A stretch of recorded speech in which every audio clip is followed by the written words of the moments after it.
bonsoir la famille de Kelly Joyce TV. Ça dépend ya R oyo bokolanda biso na banda kuna bino. En tout cas, vraiment merci na abonner na biso, merci na bat bozo aimer, bozo partager, bozo chile biso ba commentaire vraiment nzamba pambola bino azong ça vraiment ya ebele o ezangi na banda kuna bino. Vraiment bande konanga lelo na vraiment na timing te. Na kaka kosenga lisungi pona bandeko nyonso o boza na kati ya poto ezo kipe toza kote nini bandeko nanga to aider ba orphelin ba orpheline na moment o mama Kelly Joyce azo aider ba orphelin o baza na orphelinat ya Siloé bandeko nanga vraiment toza na besoin ya aide na bino toza vraiment na besoin ya aide ba un livre na bino ba $1 na bino vraiment ekosala biso kitoko makasi kosala vraiment bana na bino kitoko makasi bandeko nanga moko na kitaki na orphelinat wana bandeko na moni bana ndenge ba souffrir bandeko nanga na moni bana ba bébé ba msu bazaki na ba 6 mois ba msu na ba 2 ans ba msu na ba 1 année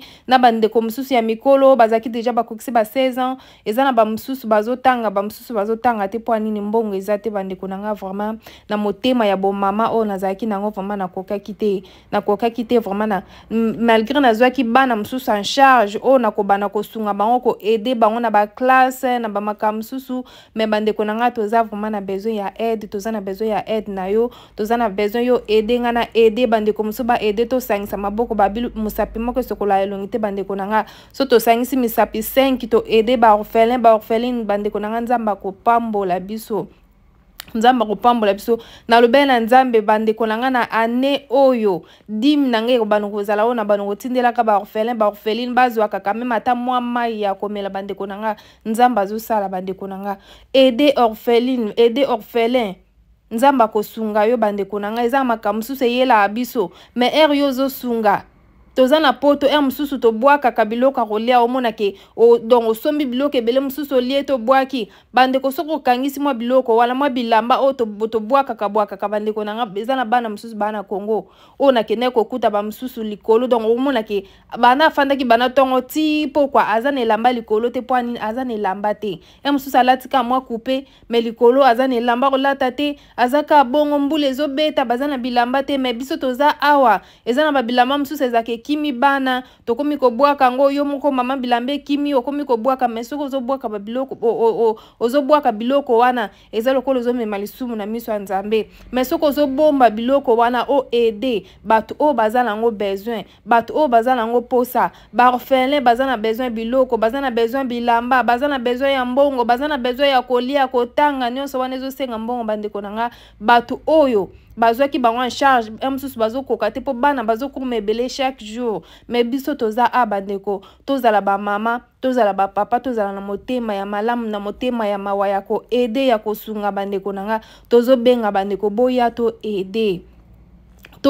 ba orphelin to aider ba orpheline bandeko nanga eloko koki kosala ya bien ya kosala na mokili o eza ko aider bana o bazanga baboti bana o bazotelengana bana o bazana batute ya kosunga bango me yozozwa eloko no donc emso koza na mbongo na ozala ngo sala ozala ngo bezo salelo mobwe molobi te na osala ngo te na tindela ba orphelin na miso nzambe nzamba komona bandeko nanga banda nazwaki décision banda 2019 ke ngai na kobana kosunga ba orphelin ba orpheline bandeko nanga atna kozanga $100 me nazanga mbongo te na kozanga 100 livres me nazanga mbongo te nzamba zo pambola nga na ndenga kosunga ba orphelin nazo benga yo ndeko nanga ozano na besoin opesa mbongo ebele te ata 1 livre ataka 50p ya pamba o kutani nango ndeko yaka